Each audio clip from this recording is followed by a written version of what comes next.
Hello, Thrive Loud listeners. At Thrive Loud, we are always connecting you, the listener, with amazing leaders that are thriving in their lives, their businesses, and their passions.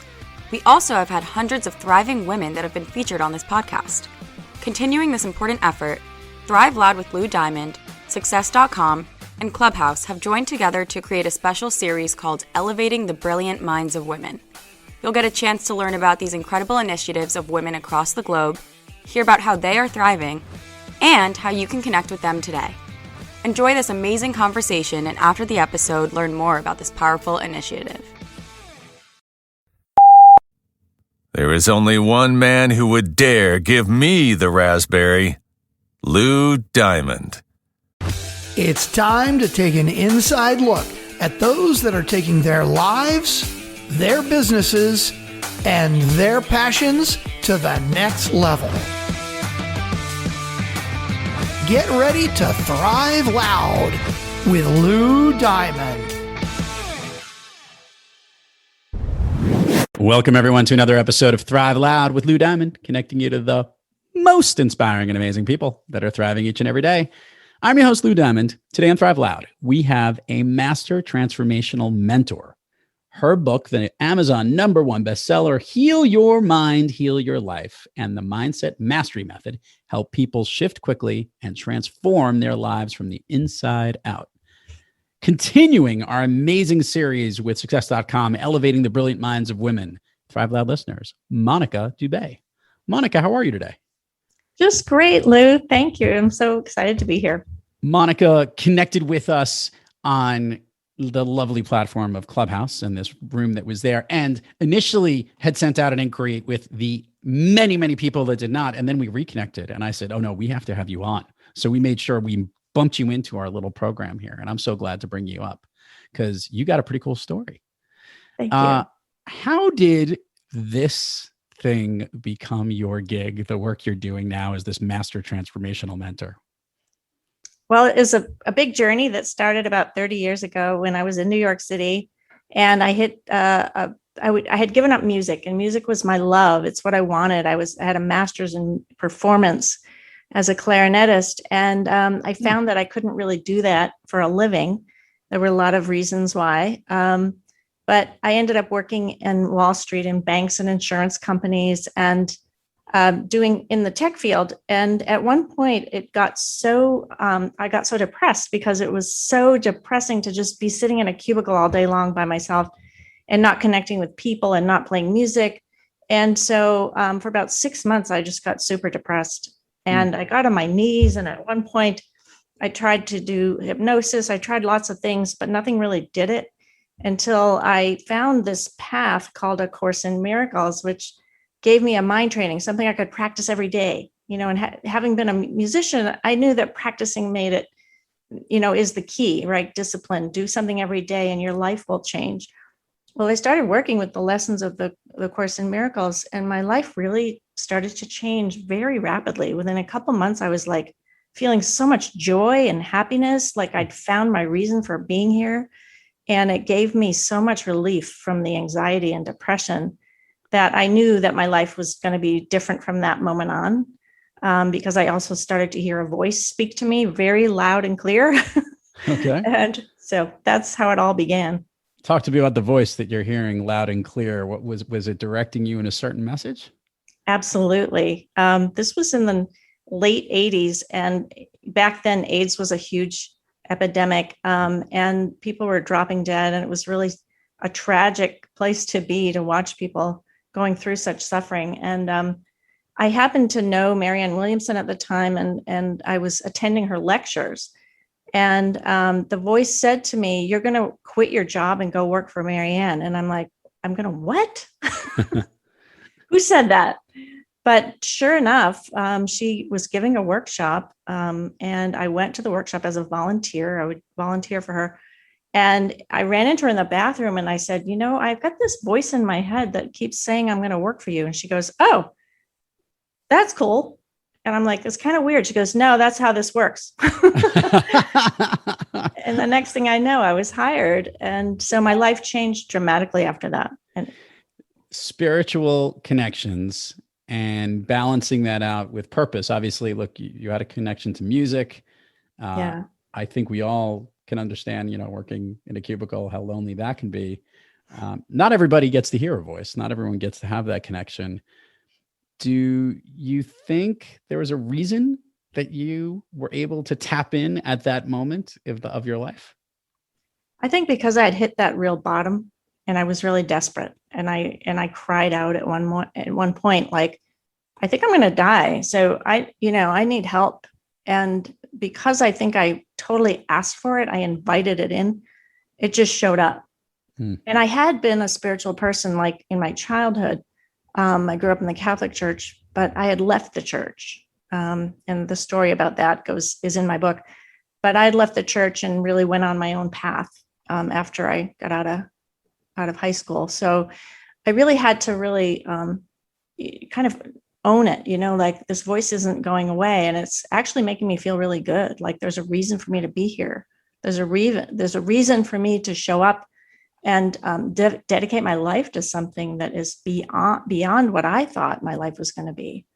And it just felt really good. Like I could feel the love behind it. So I just listened and followed it. And I have ever since. So it's working.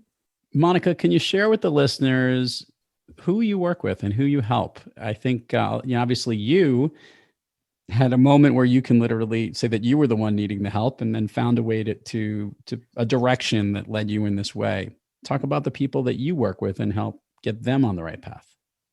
Well, now it seems that my mission, and when I really 6 years ago heard the voice again speaking very clearly to get out of the healing business and go into the transformation business, because I'd been doing a lot of body work and deep work with people and massage and healing through craniosacral therapy, which was fantastic. But the voice said, again, you're going to get out of this massage business and go into this transformation business, because we need you to help women and help them shift out of their feeling not good enough or whatever money blocks, all those basically your negative belief system, and help them shift quickly to bring about this new paradigm that we're ushering in now, and that was 6 years ago. So it just keeps blossoming. It keeps showing me that there's more, there's always more. And I'm connecting with women from all over the world now. So it's been amazing. I want to dive down one avenue because I noticed it in our notes here. Share with the listeners how many times you've been married. Oh gosh, I know this was something I was so ashamed of until I wrote the book. I've been married 3 times, and I'm proud of it now. I mean, yeah. And I recently really have reconnected with all of my relationships, so that there's nothing in the space between me and my exes. We're friends now. And my first husband and I have 2 beautiful children together who are in the arts. And so it's really wonderful. But yeah, the marriage is, you never get married thinking you're going to get divorced. So each time it was a big deal. It was an upheaval, but it was also my decision each time, because I knew that I wasn't being received and loved the way I wanted to be. Yeah. And I also had a big vision and a big mission for my life. And I couldn't really fit into, my partner's lives the way they had it set up. So it's part of the spiritual awakening, I think, to go through deep releases of attachment and identity of thinking you're going to need a partner, or you're going to need to stay married when you're unhappy. So I actually do help a lot of women who are stuck in marriages that they're unhappy in, and I help them shift if they choose to. Of course, I'm not a proponent of divorce. It just seems to be what happened to me along the way. We had Brooke Heim on the show not too long ago, and we talked about feminine and masculine energy, which I know is something that you speak about as well. Share with the listeners a little bit about this. We've had many people on the program who've talked about vibrations and being more in that masculine energy, that female energy. Help people understand the need for the balance of both. Oh, totally. So the feminine energy is really what we've been suppressing for thousands of years. So now it's time for that to come back. And it's really the wisdom of the feminine And we all have feminine and masculine energies in us, and we need to balance it out, because we've been living in our patriarchal kind of action, do, go and get stuff. And, it hasn't been working very well. If you look at the systems of the world right now and how they're crumbling, it's because we haven't gone deep enough inside and done the deeper shadow work that needs to be done, which is what the feminine is all about, is listening, paying attention to your feelings. Really, it's where we really thrive on our feelings and our ability to match our feelings with our desires, and to become a whole person rather than just listening to the head, because that's gotten us into a lot of trouble. So I believe that we're really here to bring about this feminine revolution, to inspire. I mean, I know a lot of men really have this too, this desire to really get in touch with their feelings now and not just suppress them, which they have not been trained to do. So we need coaches and healers out there right now to help everyone so that we can balance those two energies, because they're both really important. Yeah. I was having this conversation with someone recently that we have such a new direction with so many people trying to be the coaches, understand vibration, understand the way we're connected with an energy level. And it's definitely not as woo-woo as it used to be. It's becoming more popular and more accepted. First of all, do you agree with that? Before I move on, do you think it's do. growing? Yeah. Okay. Oh, absolutely. I mean, like 20 years ago, it was like nobody wanted to hear the message, of enlightenment and freedom from fear. And now everybody's craving it. Yeah. And so, I think there's definitely, we're evolving, right? This species is really evolving because it's time. And there's a lot more energy coming into the planet from the higher beings, who are giving us a whole lot more energy to kind of wake us up and shake us out of our 3D mentality, which is all about good and bad, right and wrong, and, us and them. And that's what we see it externally as well. And now we're having to really embrace it and fully bring it online so that, we can change the world, because so many of the systems aren't working. I heard somebody liken this, transformation of the world to smoking. And give me a second here as I'll walk this out. Literally everybody used to be smoking, because that was the way that was doing it. And nobody thought it would be doing any harm. In today's world, we know if you were a smoker, literally from statistics and actuaries and health and average age of life, that it's not only bad for you, it kills you, right? And it took almost 60, 70 years for us to even get out of that funk. And people still are smoking today. But we are definitely on the rebound of recognizing that there are less smokers in the world than not. And we're probably at a stage, when you think about it, moving forward, as it is for those that accept that there's another way of thinking, that more balanced of other energies, we're probably even still, you said we're 20 years further apart. Maybe speed is picking up. How long do you think until the whole world will look at this as the normal way of doing things, and it's not like lighting a cigarette? Well, thankfully, we don't need the whole world to do it, because of the tipping point is you really only need I don't know what it is, like 1% or something for everything to shift. It's like the guy that ran the 4-minute mile. Nobody thought they could do it, and then one guy does it, and everybody does it, because it's like that. So it really is that if we have enough light workers coming here and transforming their lives, it will affect the entire planet, and we see it everywhere. We see it in the sharing economy, with how that's all taking place. Yep. I think we're really well on our way. I can't give you a time frame, because we're all actually in different timelines, each one of us. There's no real objective time at all, even though we think there is. I knew I would get that quantum physics answer when I did that. I stepped into that trap. I apologize, Monica. It's okay. So, Monica, you are thriving in this business, in your life, and in a sense of balance, and helping, to heal people, which is just wonderful, which is why you thrive on most days. Like you have in certain moments in your life, and obviously probably happens, certain times during the day, we all are not quite always kicking on all cylinders. We're a little off our game. Monica, when you have trouble thriving, who or what practice do you seek to get yourself back on the thriving track?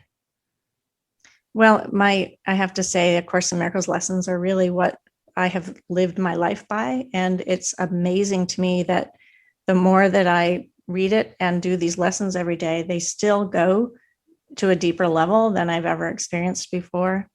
And so it shakes me out of fear immediately. And I don't stay there for long at all now, because I know there's a way out.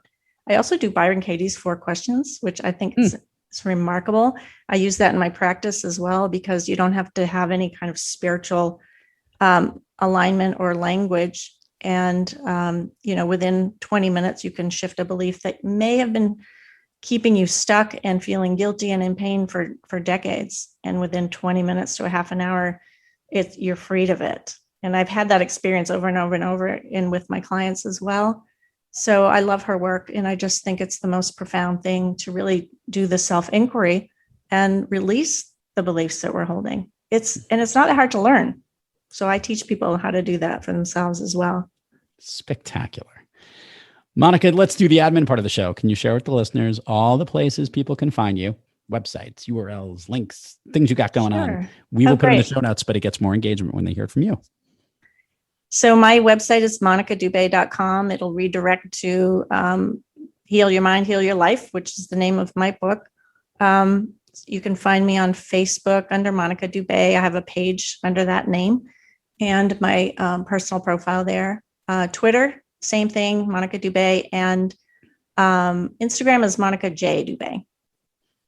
You have a cool thing on your website, by the way, where it goes heal your mind, heal your life, and then like empowerment, leadership, and transformation all kind of bounce in a weird way. It's really well done.